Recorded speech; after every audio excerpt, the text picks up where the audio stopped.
ஏசாயா 13ஆம் அதிகாரம். ஆமோத்சின் குமாரனாகிய ஏசாயா பாபிலோன் மேல் வரக்கண்ட பாரம்.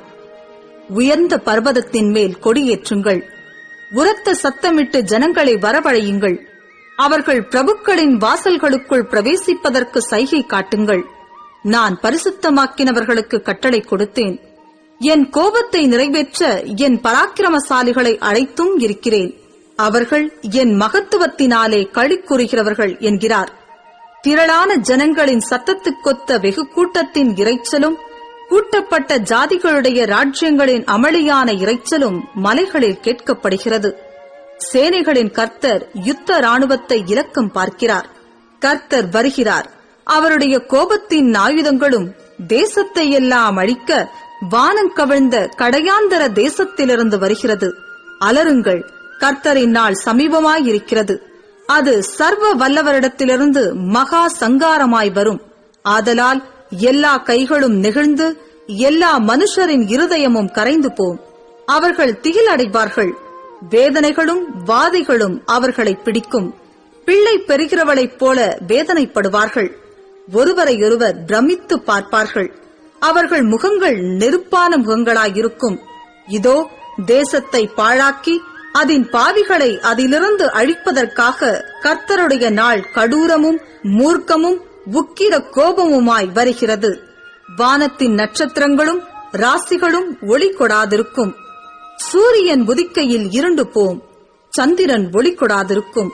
பாவத்தின் நிமித்தம் உலகத்தையும் அக்கிரமத்தின் நிமித்தம் துன்மார்க்கரையும் நான் தண்டித்து அகங்காரரின் பெருமையை ஒழிய பண்ணி கொடியரின் இடும்பை தாழ்த்துவேன். புருஷனை பசும் பொன்னிலும் மனுஷனை ஓப்பீரின் தங்கத்திலும் அபூர்வமாக்குவேன். இது நிமித்தம் சேனைகளின் கர்த்தருடைய உக்கிரத்தினால் அவருடைய கடும் கோபத்தின் நாளிலே பூமி தன் இடத்தை விட்டு நீங்கும்படி வானத்தை அதிர பண்ணுவேன். துரத்தப்பட்ட வெளிமானைப் போலும் யாரும் சேர்க்காத ஆட்டை போலும் இருப்பார்கள்.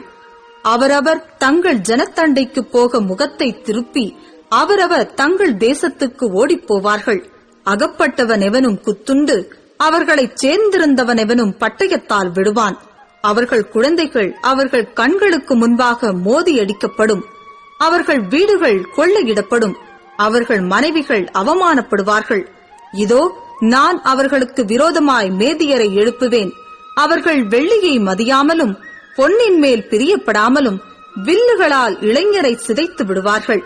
கர்ப்பக்கனியின் மேல் அவர்கள் இறங்குவதில்லை. அவர்கள் கண் பிள்ளைகளை தப்ப விடுவதும் இல்லை. ராஜ்யங்களுக்குள் அலங்காரமும் கல்தேயருடைய பிரதான மகிமையுமாகிய பாபிலோனானது தேவனால் சோதோமும் கொமோராவும் கவிழ்க்கப்பட்டது போல கவிழ்க்கப்படும். இனி ஒருபோதும் அதில் ஒருவரும் குடியேறுவதும் இல்லை. தலைமுறை தோறும் அதில் ஒருவரும் தங்கி தரிப்பதும் இல்லை.